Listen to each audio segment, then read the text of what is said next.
All right. So, yesterday, we talked about that story of Israel doing a drone strike inside of Lebanon, killing a top Hamas official, and how that could potentially escalate towards a broader war in the region, specifically with Hezbollah and potentially even Iran. And so now we get this update here, making things even worse. This literally just broke a couple of hours ago. We don't have all of the information on this, but I'm just going to give you guys what we have so far. They say here from NBC News, more than 100 people are believed to have been killed in southern Iran on Wednesday after explosions struck a memorial event for senior Iranian general killed in a 2020 U.S. drone strike, ramping up tensions in a region that is already on the edge. So they're referencing here, obviously, Qasem Soleimani, that top Iranian general that the Trump administration assassinated just a couple of years ago, almost getting us into a conflict with Iran at the time. Thankfully, it didn't go that way, but now we're getting these kinds of stories, and it looks closer and closer like we could potentially get to that point. They say no one immediately claimed responsibility for the blasts, which injured at least 140 and was one of the worst attacks in the Islamic Republic's history. They also say that some Iranian officials were quick to denounce Wednesday's explosions as terrorist attacks, but uncertainty surrounded the incident in a country where information is closely controlled by the ruling theocratic regime. So I'm not exactly sure what they're trying to imply here. Are they trying to imply that the explosions didn't happen? Are they trying to imply that the Iranian government did the explosions? I mean, why are you saying that they're being too quick to, denounce these as terrorist attacks? I mean, there were two explosions. They killed over 100 people, 140 people injured. I think that's a terrorist attack, right? Regardless of who you think conducted the operation. Now, there's a question here because obviously we don't have 100% confirmation that the most likely actor here, Israel, is actually responsible for this. Now, I guess you could make some sort of a stretch of an argument that in the midst of all of this tension, okay, after Israel has already assassinated an Iranian general in Syria just a couple weeks ago, after they just assassinated a top Hamas official in Lebanon, okay, after there have been provocations with numerous different elements around the Middle East by Israel, that after all of that, it was potentially just a coincidence that during this heightened tension period that we're in right now, it was like some random, anti-Iranian militia that put together this operation. You could make an argument. I highly doubt it. I think the evidence, what we have right now, the track record over the last couple of weeks, the incentives, what we know that Israel wants to do right now, which is to provoke a broader war, specifically with Hezbollah, I think the indications are leading towards this most likely being Israel that is responsible for this, right? So they say, of course, the U.S. does not believe that Israel was behind the attack, according to 4 current and former U.S. officials, and the U.S. was not responsible for the attack either.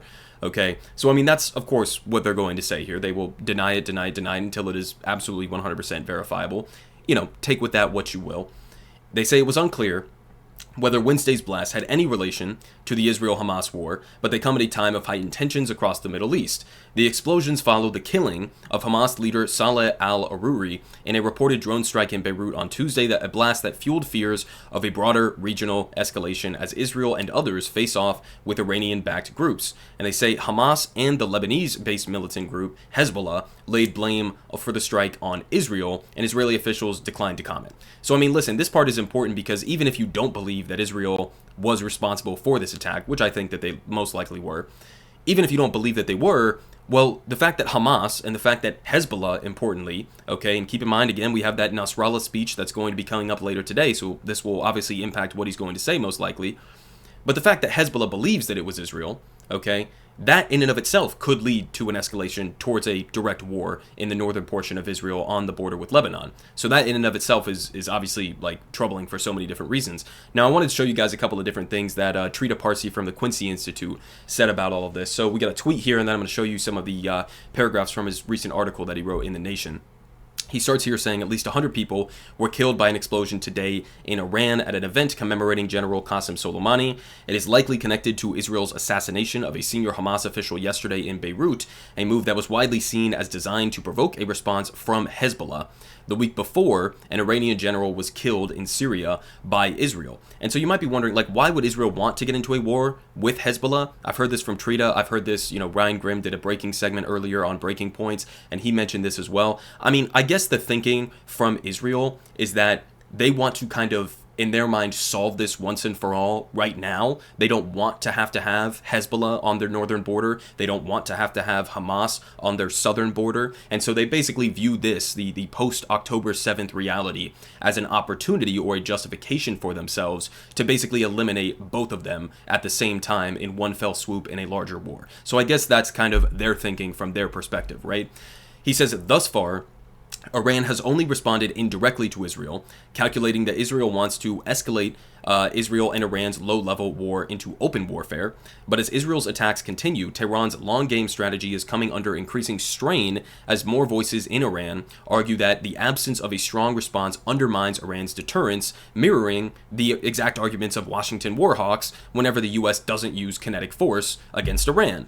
Right? So, I mean, this is sort of the tit-for-tat back and forth that you can get that will just spiral us down a drain into oblivion, right? It's the same thing that U.S. officials say. The only way that we could possibly have peace is if we're posturing, is if we're constantly, proving that we can obliterate anybody in our field of view, right? There's no other path forward towards peace, right? And that's the sort of thinking that gets you into an absolutely disastrous situation. He says this is a very dangerous moment. A region-wide war appears more likely by the day, and I think he's 100% correct. And so now we get a little bit to Joe Biden and his aspect of all of this. What's his thinking right now? So we had a really good article here in The Nation that I'll link down in the description below. I wanted to read a couple things for it. His question here is, will Israel drag the U.S. into another ruinous war?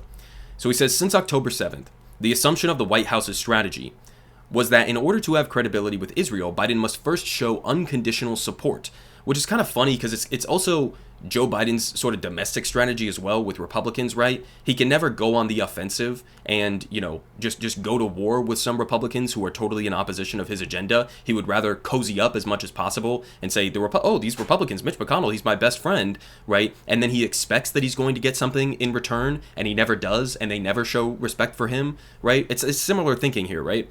He believes that basically, I'm just going to be nice to them in public, so that behind the scenes maybe they'll work for me and maybe they'll be more reasonable. No, they won't. They'll just ignore you, and you're completely removing the biggest weapon that you have domestically and in a foreign policy sense, which is the bully pulpit, which is the fact that you are the president of the United States of America, especially when it comes to a country like Israel.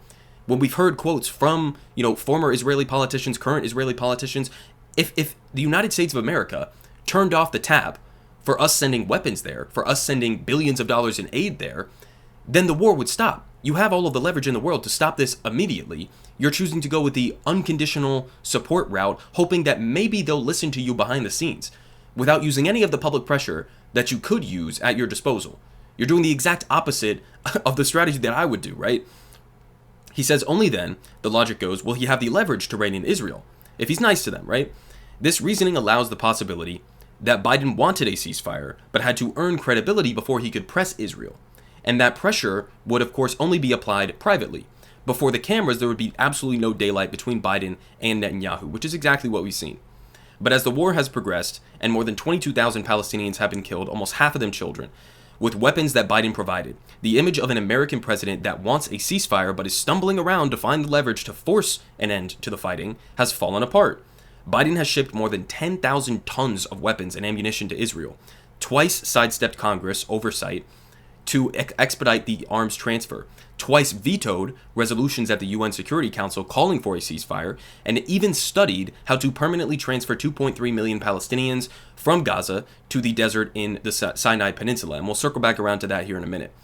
While Biden has condemned the Israeli cabinet ministers like Bezalel Smotrich and Itamar Ben-Gvir when they openly speak of their plans of ethnic cleansing, it has become increasingly clear that he's never wanted a ceasefire because he has bought into the feasibility and legitimacy of Israel's maximalist war objective, which is the complete military destruction of Hamas, come what may. Biden wants Israel to do to Hamas what the U.S. couldn't do to the Taliban, which is also fucking delusional, for the same reason that it was delusional for the United States to try to do that in Afghanistan. You cannot eliminate Hamas with military might. That is not going to work, especially when you're killing like 80-90% civilians as a part of your military operation. Seems like maybe that could have a radicalizing effect on some people when their family members are having their limbs blown off in front of them, maybe against Israel, right? And so this idea that like, well, you just have to kill a certain number of Hamas officials or a certain number of Hamas, military members on the ground, and then you win the war, Hamas is gone, and peace is everlasting. That idea is completely delusional. This war that Israel is waging in Gaza is not going to get us anywhere other than just more and more bloodshed, more and more instability, okay, and reducing the possibility for a future peaceful solution, okay? But that's the mindset that they're going with there. And the real mindset that they have, of course, is not the destruction of Hamas, okay? The real mindset from basically the entirety of the most powerful people in Netanyahu's cabinet, including Netanyahu himself, is to just simply get rid of the Palestinians, right? Whether it's in the West Bank with the drastic expansions of illegal settlements and the settler terrorism that is backed by the IDF in the West Bank, or whether it's in Gaza and these plans to push them into the Sinai Peninsula and to remove them and to resettle the Gaza Strip with Jewish settlers, right? That's the actual goal there. They've been very explicit about it. The goal is not the destruction of Hamas. The goal is the destruction of the Palestinian people. They say the other myth, propagated by the Washington foreign policy establishment to excuse Biden's inaction in the face of what the South African government convincingly asserts is a genocide, also disintegrates with a closer look. The United States, some DC analysts conveniently argue, simply does not have the leverage to stop Israel. History suggests otherwise. So I brought these up in a couple other videos, but it's useful to look back on this, right? Joe Biden pretending, oh, we have no leverage, we're just going to wag our finger behind the scenes and hope that they listen to us. No. I mean, listen to this. In 1982, Ronald Reagan was disgusted by the Israeli bombardment of Lebanon. Do you know how grotesque, how intense, how insane a bombing campaign has to be for Ronald fucking Reagan to be disgusted by it? Okay, apparently he was disgusted by the Israeli bombardment of Lebanon. He stopped the transfer of cluster munitions to Israel and told the then Israeli Prime Minister, Menachem Begin, in a phone call that this is a Holocaust. Reagan demanded that Israel withdraw its troops from Lebanon, and then the Prime Minister caved. 20 minutes after their phone call, he ordered a halt on the attacks. It took 20 minutes for one phone call from the President of the United States to say, we're shutting off your weapons supply, end this shit right now, and it ended like that. That, seriously, with no exaggeration, is the power that Joe Biden has in his hands right now. He is choosing to allow Israel to do what they are doing with their genocidal campaign in Gaza. He's choosing to, whether it's because he ideologically agrees with them, whether it's because he thinks it's in the U.S. global strategic interests or whatever. I don't know how you could possibly make that case right now as we're leaning towards a potential broader, massive explosion, of war in the Middle East. But whatever the case may be, that is the choice that Joe Biden is making right now. He could shut off the tap. He could end this. He says, indeed, it is absurd to claim that Biden has no leverage, particularly given the massive amounts of arms that he has shipped to Israel. In fact, Israeli officials openly admit it. Quote, all of our missiles, the ammunition, the precision-guided bombs, all of the airplanes and bombs, it's all from the U.S., retired Israeli Major General Yitzhak Brick conceded in November of last year. The minute they turn off the tap, you can't keep fighting, you have no capability, everyone understands that we can't win this war without the United States, period. I mean, it's not up in the air here, guys. This is the leverage that Joe Biden has. There's little doubt that war with Iran, Hezbollah, and the Houthis would be ruinous for the region and for the United States, obviously. Though Biden opposes a widening of the war, he has been nonchalant about the risk of escalation. And so this is a good point here, because even if Joe Biden doesn't necessarily want a broader war with Hezbollah or the Houthis or Iran or elements from Syria and Iraq, even if he doesn't want that in the back of his mind, if the policy that you are going about deploying by giving unconditional support to Israel, if that is going to lead to that end result, then that is what you are supporting. It doesn't matter what your fifis are on this. And that's a good point that he puts out there, right? Because we see all of these different statements from the U.S., from John Kirby, from Matthew Miller. I'm going to get to one here in a minute. Oh, well, we oppose X, Y, and Z action, right? We oppose the mass ethnic cleansing of Palestinians, right? We are against going to war with Iran or a broader conflict spreading in the region. But then you look at their actions, and it's getting us directly on track to go to that end result that they say that they're against. I mean, make that make sense. They say that risk exists on four fronts, okay, between Israel and the Lebanese Hezbollah, in Syria and Iraq due to attacks on U.S. troops by militias aligned with Iran, the Red Sea between the Houthis and the U.S. Navy, and between Israel and Iran following both the assassination of an Iranian general in Syria and the recent explosion that we just talked about in Kerman today at the commemoration of the death of Qasem Soleimani. And so they continue saying increased attacks on U.S. troops are directly linked to Israel's war in Gaza. Between January of 2021 and March of 2023, almost a 2-year period here, Iraqi militias targeted U.S. personnel about 80 times since October 7th. So now, this was a 2-year period here, and now we're talking about just a couple months here since October 7th, more than 100 attacks have been conducted. So again, there is a direct link there, right? Joe Biden and the Israeli military, the Israeli government, are directly putting even U.S. troops in Iraq under threat here because of their actions, right? And then there's a good follow-up question there. Oh, why do we still have troops in Iraq? Why do we have troops stationed in portions of Syria? Why do we have so many, troops and military bases stationed in the Middle East? Good question, right? While Biden has sought to deter Iran and its allies by moving more U.S. troops and ships to the region, he has refused to pursue the most obvious and effective way of de-escalating tensions and putting American troops out of harm's way, which is, of course, a ceasefire in Gaza. That's the only real, short-term solution here. It's not a long-term solution. You're still going to have all of these other tangential, things that need to be solved after a ceasefire, but that's the first step, right? I mean, you see it in the numbers there, even just in the attacks on U.S. troops. There's a correlation. If there's a ceasefire, then the attacks from the Houthis in the Red Sea are going to stop, okay? The attacks on U.S. personnel in, Syria, Iraq, wherever the case may be, those are going to go down, right?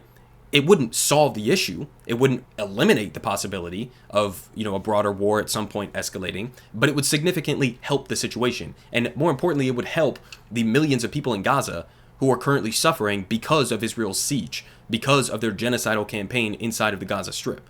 So, I mean, that's such an obvious, answer here. And it's one that Joe Biden is not even considering here, at least not publicly. And so now I want to move on to a second part of this that I wanted to give you guys a little update on, because again, yesterday I talked about, the open admission here from top Israeli government officials, specifically Ben-Gvir here, that the goal in Gaza is not to fight Hamas. Okay, the goal here is to ethnically cleanse the region. And so I'm going to remind you of what his quote exactly was, and then we're going to get to a statement here from, a State Department ghoul, Matthew Miller. So here's Itamar Ben-Gvir. Keep in mind, this guy, is a convicted terrorist sympathizer, a convicted terrorist, insider inside of Israel. He was too extreme to serve in the Israeli military, and now, of course, he is the Minister of National Security inside of Israel. He says the war presents an opportunity to concentrate on encouraging the migration of the residents of Gaza. Encouraging. Notice the language that they use there, right? Encouraging the migration at the point of a gun, right? Ben-Gvir told reporters and members of his far-right Yehudit party, calling such a policy a correct, just, moral, and humane solution. We cannot withdraw from any territory we are in the Gaza Strip. Not only do I not rule out Jewish settlement there, I believe it is also an important thing. So again, he's openly saying, no, the goal here is to resettle, is to conquer Gaza, to expel the Palestinians living in Gaza. Keep in mind, many of the people who are living in Gaza right now, they are either the descendants of, or they themselves directly, were already forced out of where they lived before the original 1948 Nakba, and were forced into the Gaza Strip. Now they're talking about doing Nakba 2.0 and forcing potentially 2 million people to flee this region, right? At the point, of a gun barrel. And so they're openly saying this shit. And then we have this condemnation that was put out by a couple different U.S. representatives. Our UN representative put out a similar statement. Here we have State Department spokesperson Matthew Miller. And he says this: the United States rejects the inflammatory and irresponsible statements from Israeli ministers Smotrich and Ben-Gvir. There should be no mass displacement of Palestinians from Gaza. Okay, so a couple of different things here that are very annoying to me. First off, a huge portion of the Palestinian population in Gaza has already been displaced. Here, according to Human Rights Watch, 85% of Gaza's population have already been displaced. Right now, you could say, okay, well, this is internally displaced versus, completely removing them from the entirety of the Gaza Strip. Okay, this is still an atrocity for obvious reasons, but okay, we can move past that. But he says there should be no mass displacement of Palestinians from Gaza, and he's putting the blame here for this idea of displacing the Palestinians on just Smotrich and Ben-Gvir. And there was a clip that came out today of Ryan Grimm, who was actually directly asking him a question about the wording that he used here, where he says there should be no mass displacement of Palestinians from Gaza. And, he got him to say, okay, there must not be any mass displacement of Palestinians from Gaza, which is important wording there in terms of the U.S. perspective. But then he followed it up by saying that this position that's held by Smotrich and Ben-Gvir of completely ethnically cleansing Gaza and resettling it, that absolutely is the polar opposite of Israeli official policy, that Netanyahu does not support these things. So the U.S. government is trying to pretend like there's a gap between what Smotrich and Ben-Gvir are proposing here, two top, one's a finance minister, one's the minister of national security in Netanyahu's government, right? These aren't some random offhand politicians. He picked these guys, right? He chose to form a coalition with them. And they're trying to pretend as if Benjamin Netanyahu does not also believe these things, which is completely absurd. I mean, it's pointed out here by Caitlin Johnstone, just here in the replies. Netanyahu says he's looking for countries to absorb Palestinians from Gaza. This isn't like a secret. He's said this multiple times in multiple different ways. Not even just in this war, where he's floated the idea of them, going off to different countries, whether it's in like Europe or the United States or other Arab countries or the Sinai Peninsula. He's floated that many different times during this recent war, but he's also done it in the past. I mean, he did this under the previous administration that Joe Biden was involved in as the vice president under Obama. Here from Haaretz, an Israeli outlet, Netanyahu asked Obama to consider giving Palestinians land in the Sinai Peninsula. And this was talking about Palestinians from the West Bank. So they've had this idea for like even two different sections of Palestinians. From the West Bank, we'll remove all of them there. We'll resettle the West Bank. You can take them in the Sinai Peninsula. Well, now we'll remove all of the Palestinians from Gaza and move them into the Sinai Peninsula. It's not even a new idea. But again, they're pretending as if, this is just some fringe guys, and who even knows who Ben-Gvir is? He has no power. I mean, that's like what they're trying to pretend here, right? As if this isn't exactly what Israel has doing. Why do you think they forced, 1 million people in the northern portion of Gaza to completely evacuate the north, right? They said, depopulate the north for our military operation, telling over 1 million people they have to get up, pack their shit, and flee down to the south. And then they start bombing the south. Right? And then they say, now you need to go into this tiny little area that's the size of an airport that's on the western portion of the south of Gaza because nothing else in the south is going to be safe now. Why do you think that they're doing these mass wide-scale population transfers and slaughtering civilians indiscriminately and cutting off their food, their water, their electricity, their medical supplies, and attacking hospitals and schools and UN shelters and refugee camps and mosques and churches? Why do you think that they're doing that? You think they're doing that because they're going after Hamas and it's not an ethnic cleansing operation? Of course it is. You would have to either be a open liar, or you would have to be delusional and you have no idea what's actually going on the ground. One of those two. And so now we get the response here from Ben-Gvir, who actually got mad that guys like Matthew Miller were criticizing him over his original statement. And so here's what he said. "We are not another star on the American flag. The emigration of hundreds of thousands from Gaza will allow Israeli residents of the border area to return home and live in security and protect IDF soldiers." So he's basically just doubling down. He's giving a double middle finger to Joe Biden straight to his face and his entire administration and the State Department and saying, we don't give a shit what you say. We're not a flag. We're not a star on your flag. We can do whatever we want, right? So this is their mindset. Listen, if you're not a star on the American flag, which I do think, I largely do think of Israel as sort of being like another state, like the 51st state, given how much influence they have over the United States, given how far we will go to protect them, under any circumstance whatsoever, no matter what the conditions are. So, I do kind of think of it in that way. We give them billions of dollars in aid. We give them their weapons, right? We support them diplomatically. We protect them at the UN. It doesn't, obviously. But if you're going to say that and you're going to say, we're our own, sovereign country. We have nothing to do with you, right? We're not a star on the American flag. Okay, then we're not going to give you any weapons to conduct this war. And guess what's going to happen? Exactly what we just read earlier in this segment from that, former top general, right? We shut off the tap and you can't fight the war. So, why are we sending these people weapons when they're openly saying this shit and then spitting in our faces on the back end?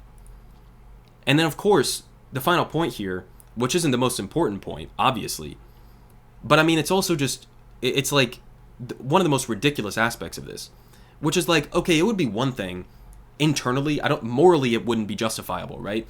But politically, if it was beneficial to Joe Biden, you could maybe get more of an understanding in terms of why he's doing this, right? If it was overwhelmingly popular and this was a way for him to secure the 2024 election, at least you could say like, okay, and whatever, like a, Machiavellian way, like this is his way to climb the ladder and stay in power and whatever. But that's not even the case. This is hurting him politically. This is not beneficial to Biden politically. New poll, Biden is losing to Trump among Hispanics, young voters, and his support amongst black voters is declining. He's losing to Trump among young voters. What are we doing here, man? I mean, this should be a layup. Young voters are overwhelmingly more left-wing than any other generation. And he's losing to Donald Trump with young voters and with Hispanics. And he's losing support from black voters. He's throwing away his own political future, his own political legacy. Well, not even that he really had a good political legacy before this, but he's making it even worse. For what? To support a genocide in Gaza? That's what you're going to do this for? You're throwing away your chances, which were already not great, at winning re-election for Israel, to go and bomb the shit out of children in Gaza and potentially get us into a hot war in the Middle East again. I mean, that's what he's choosing to do right now. It makes absolutely no sense from any level that you want to look at it. So we'll have to see again. I mean, keep an eye out for that Nasrallah speech today. It'll tell us a lot about what potentially Hezbollah is going to do in response to all of these recent things. I'll keep you guys updated if we get any further details or investigations in terms of the explosions that happened in Iran. Again, I've given you my take on what I think happened there. But I mean, we'll have to keep a close track on all of this because, again, it doesn't take much. You know, it only takes one small thing for this to turn into an absolute disaster.